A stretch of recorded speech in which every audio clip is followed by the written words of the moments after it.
Hello दोस्तों, हमारी आज की कहानी है संस्कारी से बदतमीज बहू का सफ़र। एक दिलचस्प कहानी, आइए सुनते हैं। काव्या पढ़ी लिखी, नौकरी पेशा और आत्मनिर्भर थी। काव्या के पति शिखर बाहर दूसरे स्टेट में पोस्टेड थे।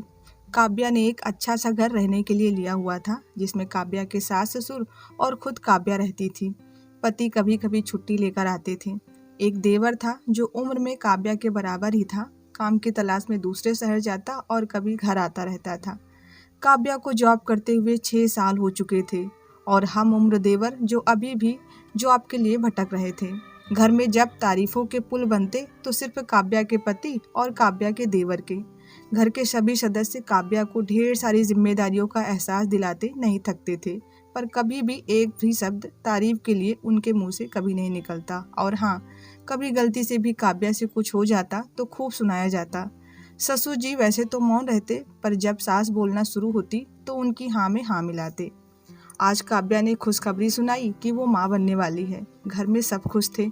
शादी के बाद काव्या ने अपने घर की और बाहर की जिम्मेदारी बखूबी निभाई थी, और कोई कुछ कह भी देता तो एक कान से सुनती, दूसरे कान से निकाल देती। संस्कारी जो थी, अपने आप को बिजी रखना उसे पसंद था। काव्या 9 बजे ऑफिस जाती और 5 बजे ऑफिस से घर को निकलती और लगभग 6 बजे घर पहुंचती। घर वालों की काम चोरी का आलम ये था कि जब काव्या घर आती तो देखती छत पर कपड़े जो सूखने को डाले थे वो अभी तक छत पर ही पड़े हैं। काव्या सोचती, किसी से क्या कहना, मैं खुद कपड़े उतार कर ले आती हूँ। जब सुबह से काम कर रही हूँ तो इतना और सही। सुबह से शाम तक रोबोट बनी रहती थी वो। अब काव्या माँ बनने वाली थी। 8 महीने तक उसने जॉब कंटिन्यू किया, फिर मैटरनिटी लीव ले ली। ससुराल में उसे किसी से कोई उम्मीद नहीं थी। डिलीवरी के लिए उसने मायके जाने का प्लान बना लिया और शिखर को भी बता दिया कि ऐसे समय में वो अपने मायके रहना चाहती है।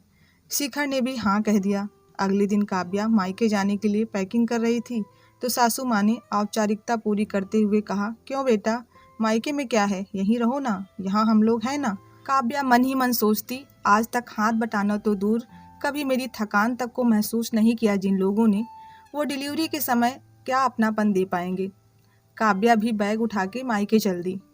कुछ परेशानियों के चलते काव्या को ऑपरेशन से डिलीवरी करानी पड़ी। काव्या ने एक प्यारे से बेटे को जन्म दिया। कुछ समय बाद काव्या वापस ससुराल पहुंच गई थी। काव्या के ऑपरेशन के घाव सूखे भी नहीं थे। अब घर की जिम्मेदारियों के साथ साथ बच्ची की भी जिम्मेदारी उसके ऊपर थी। वो किसी से कुछ नहीं कहती, अपने काम में लगी रहती थी। अब उसने एक मेड हेल्प के लिए रख ली। कुछ दिन के लिए उसने ऑफिस ज्वाइन किया और फिर चाइल्ड केयर लीव ले ली। छुट्टियां खत्म होने चली थी। बच्चा 1.5 साल का हो गया था। अब काव्या ऑफिस जाते हुए बच्चे को डे केयर में छोड़ जाती और वापस आते हुए अपने साथ ले आती। शिखर घर आने वाले थे। काव्या ने सोचा, शिखर अपने बेटे और काव्या को देखकर बहुत खुश होंगे कि काव्या कितने अच्छे से अपनी सारी जिम्मेदारियां निभा रही हैं। शिखर घर पहुंचे। आज काव्या के ऑफिस से घर पहुंचने से पहले ही सासू माँ किचन में पहुंच के खाना बनाने लगी थी। काव्या भी शिखर के आने से बहुत खुश थी। काव्या डिनर के बाद किचन समेट रही थी। शिखर की आवाज़ सुनाई दी, माँ तू चिंता मत कर, तेरा बेटा जिंदा है अभी। काव्या समझ नहीं पाई ये क्या हो रहा है। जैसे ही काव्या और शिखर अपने कमरे में पहुंचे, शिखर बोला, देखो काव्या, मैंने तुमसे कहा था ना कि माँ से काम नहीं होता, और तब भी तुम उनसे काम कराती हो। काव्या ने कुछ बोलने की कोशिश की। शिखर, मैंने कब? हाँ, ज़्यादा भोला बनने की कोशिश मत करो तुमने शादी में जो जेवर दिए थे वो माँ ने संभाल के रखे थे, वो भी तुमने मांग लिए। शिखर, मुझे शादी में जाना था इसलिए पहनने के लिए मांगे थे, पर काव्या तुम्हारे मांगने का तरीका सही नहीं था। क्या तरीका शिखर? और तुम्हें जो महंगी साड़ियाँ गिफ्ट की थी हमने, वो तुमने अपने मायके पहुँचा दी। शिखर, वो तो दीदी आई हुई थी एक दिन के लिए, उन्हें अचानक किसी पार्टी में जाना पड़ा तो उन्होंने थोड़ी देर के लिए एक साड़ी मंगवाई थी। आप दोनों भाई भी तो एक दूसरे से कपड़े शेयर, और तो और तुम बच्चे को भी उनसे दूर करने में लगी हो। बच्चे को डे केयर में भेजने की क्या ज़रूरत है? शिखर, पर तुमने ही तो कहा था ना कि माँ पापा बच्चा नहीं संभाल पाएंगे। अच्छा, और जो तुम बिना पूछे कुछ भी खा लेती हो उसका क्या बहाना है तुम्हारे पास? शिखर, तुम तो पढ़े लिखे हो ना। 1.5 साल का बच्चा है, दूध पीता है मेरा, और मुझे बहुत जल्दी भूख लग जाती है। और तुम खुद ऑफिस जाते हो, तुम्हें पता है कि जब वर्कलोड ज़्यादा होता है तो लंच का भी टाइम नहीं मिलता।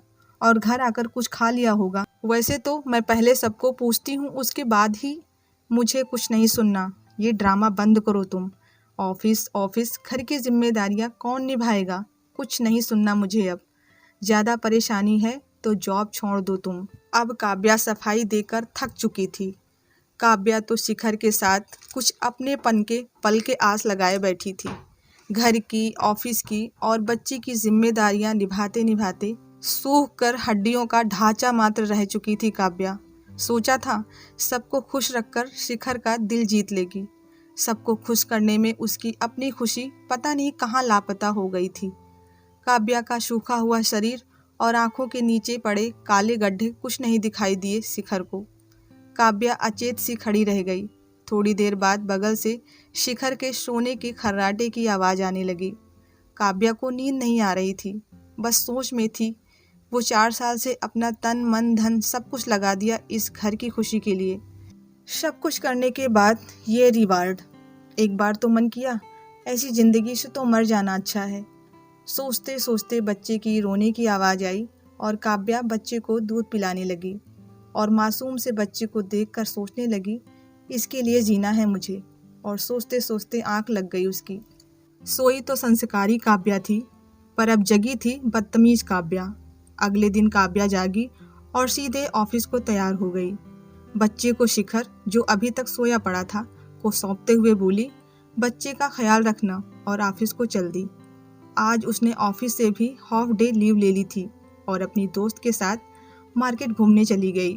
जब शाम को लौटी तो पूरा घर अस्त व्यस्त पड़ा था। काव्या के घर पहुंचते ही शिखर बोला, ये सब क्या है काव्या?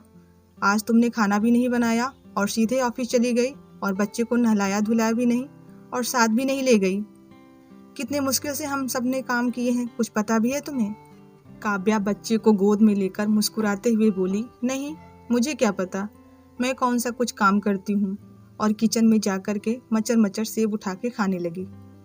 शिखर से बोली, अब ये मत कहना मैंने पूछ के नहीं खाया, आप लोग गेस्ट नहीं हो, इस घर में जिसे खाना है उठा के खा सकता है। शिखर बोला, बदतमीज हो गई हो तुम। अब डिनर बनाने का समय था। काव्या बोली, डिनर कौन बना रहा है आज? शिखर ने कहा, तुम बनाओगी और कौन बनाएगा? काव्या बच्चे को शिखर को पकड़ाते हुए बोली, तो आप इसे संभालो, मैं डिनर बना लूँगी। काव्या ने डिनर बनाया और डाइनिंग टेबल पर रख दिया और बोली, खाना रेडी है, मैं अब बच्चे को खिलाऊंगी और आप लोग अपनी अपनी प्लेट में परोस कर खा लीजिए। अब सासू माँ का ड्रामा शुरू हो गया। शिखर बेटा, लगता है बहू को हमारा यहाँ रहना रास नहीं आ रहा। कल सुबह की गाड़ी से हम दोनों गांव चले जाएंगे। शिखर ने तुरंत काव्या को बोला, देखो तुम्हारी वजह से आज माँ पापा गांव जाने को बोल रहे हैं। काव्या बोली, जिसे मुझसे परेशानी है वो जा सकता है, और जब एहसास हो कि काव्या क्या है तो वापस भी आ सकते हैं। मैं अपनी जिम्मेदारियों से भागने वाली लड़की नहीं हूँ, परंतु मेरी भी एक शर्त है कि मेरी लाइफ का रिमोट कंट्रोल अब मेरे हाथ में रहेगा। इतना कहना था बस। अब तो ये जुबान भी चलाने लगी है बेटा, हम तो जा रहे हैं कल। काव्या भी अपने कमरे में आई और शादी के जेवर और साड़ियाँ शिखर के सामने फेंकते हुए बोली, ये लो, ये जेवर और साड़ियाँ, जब मेरा पति मेरा अपना नहीं तो ये सब कूड़ा है मेरे लिए। और हाँ, जॉब छोड़ने की बात कर रहे थे ना, तो मुझे लगता है कि आपको छोड़ देनी चाहिए, क्योंकि मुझसे अच्छा ख्याल आप रखोगे अपने पेरेंट्स का। क्यों, आपका क्या कहना है? शिखर अब चुप था। अगले दिन शिखर के माँ बाप गांव चले गए। दिन यूं ही बीतते गए और अब शिखर की छुट्टियां भी खत्म हो चुकी थी। कुछ महीने बाद सासू माँ का फ़ोन आया, शिखर बेटा, गांव में तो कोई फैसिलिटी नहीं है, वहाँ तो आराम ही आराम है, तू बहू को मना ले। हम जब से यहाँ आए हैं परेशान ही हैं, पर उससे ये मत कहना कि हम यहाँ परेशान हैं। अब शिखर की बारी थी। काव्या, वो माँ और पापा यहाँ आने को बोल रहे हैं, कह रहे हैं कि पोते के बगैर मन नहीं लग रहा उनका। काव्या मन ही मन मुस्कुराई और बोली, मैंने कहा था ना शिखर, ये उनका घर है, वो कभी भी आ सकते हैं, मुझसे पूछने की कोई ज़रूरत नहीं है, पर मेरी शर्त याद है ना? सास ससुर अब वापस आ चुके थे। काव्या भी मुस्कुरा रही थी।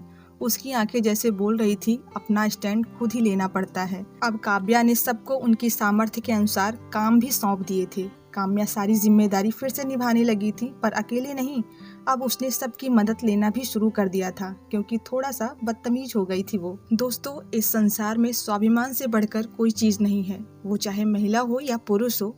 अपने स्वाभिमान की रक्षा हर व्यक्ति को करनी चाहिए, लेकिन ध्यान रहे बदतमीज होना और स्वाभिमानी होने में बहुत छोटी सी और महीन सी रेखा है।